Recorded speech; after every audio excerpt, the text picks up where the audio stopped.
Hey everyone, welcome to secretariat once again. तो इस video में जो है मैं आप सभी के साथ एक इंपॉर्टेंट डिस्कशन करने वाला हूं। एंड ये जो डिस्कशन रहेगा ये जेन पास यूजी 2024 के एंट्रेंस एग्जाम के एप्लीकेशन फॉर्म से रिलेटेड रहने वाला है। तो 2024 के लिए आप सभी को पता है जनवरी में इसके एप्लीकेशन फॉर्म आने वाले हैं।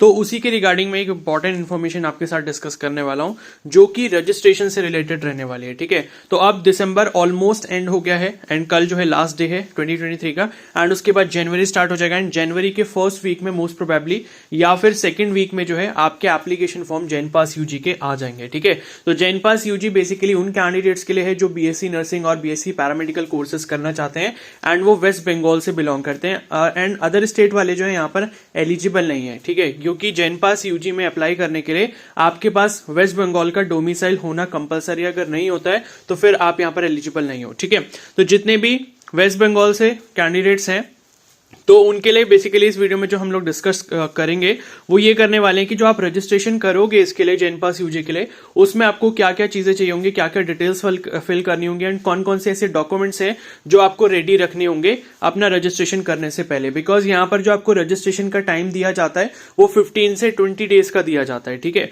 तो मैं आपको पहले ही कुछ चीजें ऐसी बताने वाला हूँ इंपॉर्टेंट जो आपके रजिस्ट्रेशन फॉर्म से काफी ज्यादा मतलब जुड़ी हुई है। ठीक है, तो यहाँ पर यह देख सकते हो ये 2023 का जो है आपका इंफॉर्मेशन ब्रोशर है। ठीक है, तो इसी के थ्रू मैं आपको बताऊंगा कौन कौन से डॉक्यूमेंट्स है जो आपको रजिस्ट्रेशन के टाइम पे चाहिए हो सकते हैं।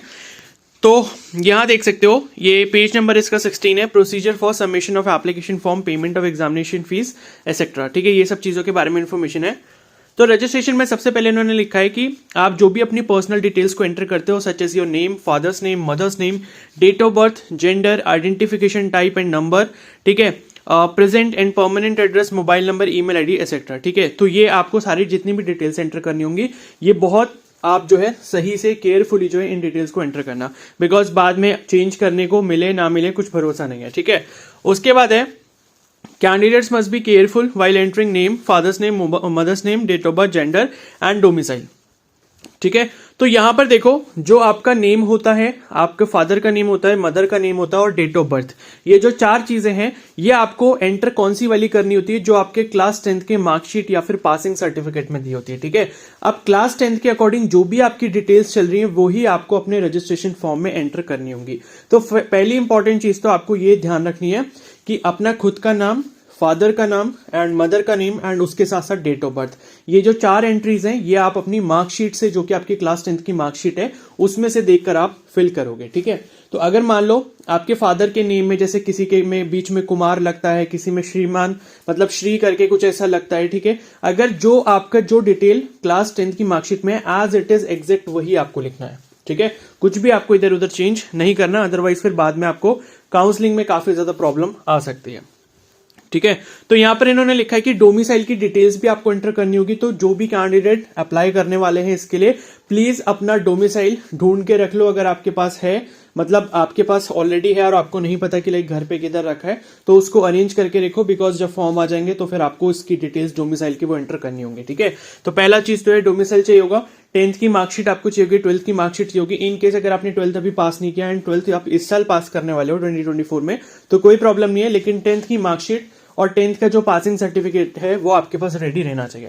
एंड थर्ड जो डॉक्यूमेंट है वो है आपका आधार कार्ड, बिकॉज इसमें लिखा था ऊपर identification type and number. Identification type and number मतलब आप कोई भी जो आईडी कार्ड यूज कर रहे हो वो आपके पास होना चाहिए और उसका नंबर जो भी है। ठीक है, तो जैसे मैं सभी से बोलूंगा आप जो है अपना आधार कार्ड रेडी रखें।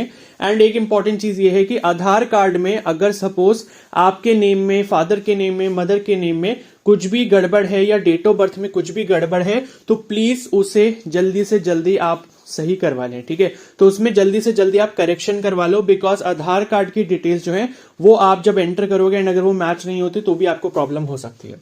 ठीक है, और बाकी मान लो 2024 में कोई और भी अगर आप फॉर्म फिल करते हो तो आधार कार्ड की जो डिटेल्स हैं वो आपकी एग्जैक्ट वही होनी चाहिए जो आपकी खुद की पर्सनल डिटेल्स हैं।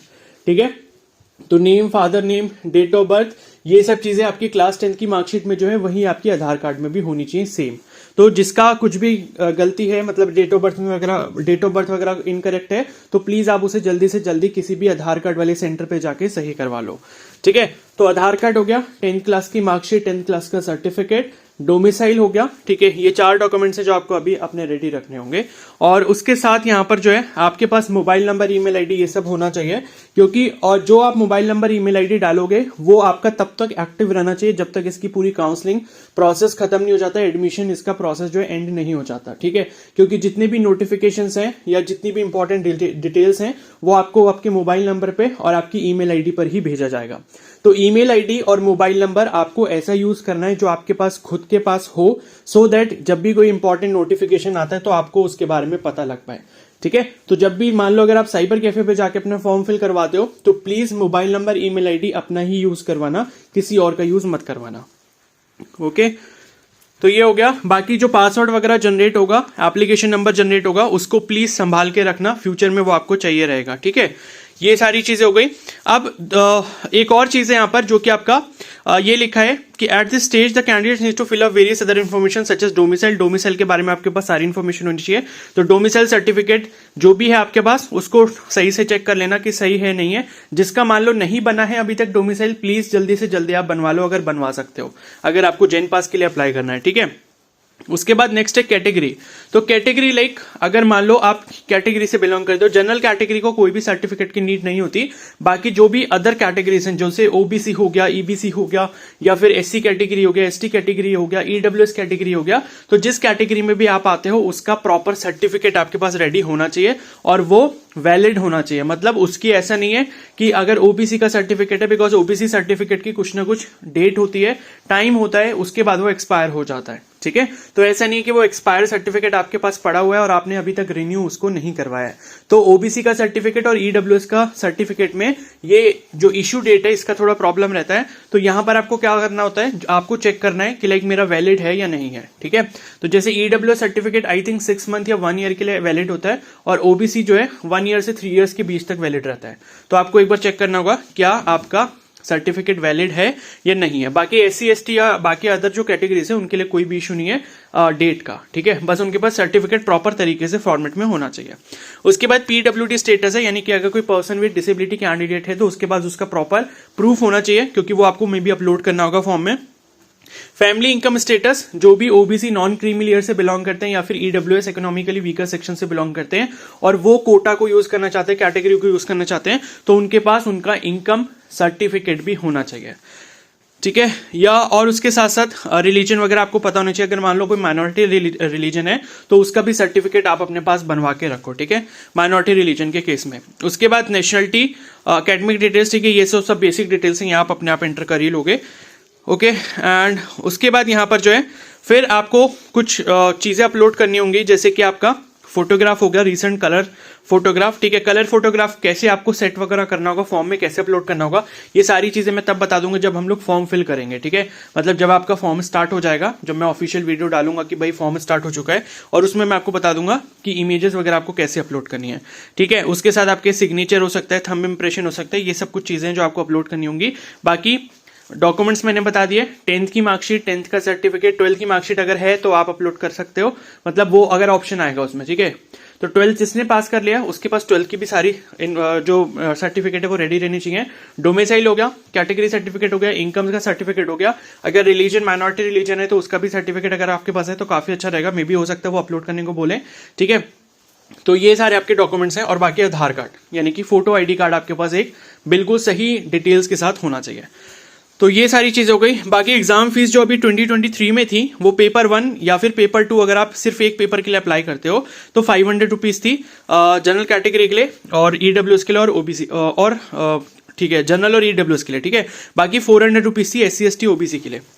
और बाकी अगर मान लो कोई पेपर 1 पेपर 2 दोनों के लिए अप्लाई करता है तो उसके लिए 800 रुपीज चार्जेस हैं जनरल ईडब्ल्यूएस के लिए, और बाकी एससी एसटी ओबीसी के लिए 650 रुपीज, ठीक है। तो पेपर 1 पेपर 2 क्या है ऑलरेडी मैं इसके बारे में बता चुका हूँ। पेपर 1 आपके बीएससी नर्सिंग और बीएससी पैरामेडिकल के लिए, लेकिन पेपर 2 उनको देना होता है जो बीएचए करना चाहते हैं, यानी कि बैचलर्स इन हॉस्पिटल एडमिनिस्ट्रेशन के लिए भी अप्लाई करना चाहते हैं, तो ये उनके लिए, ठीक है।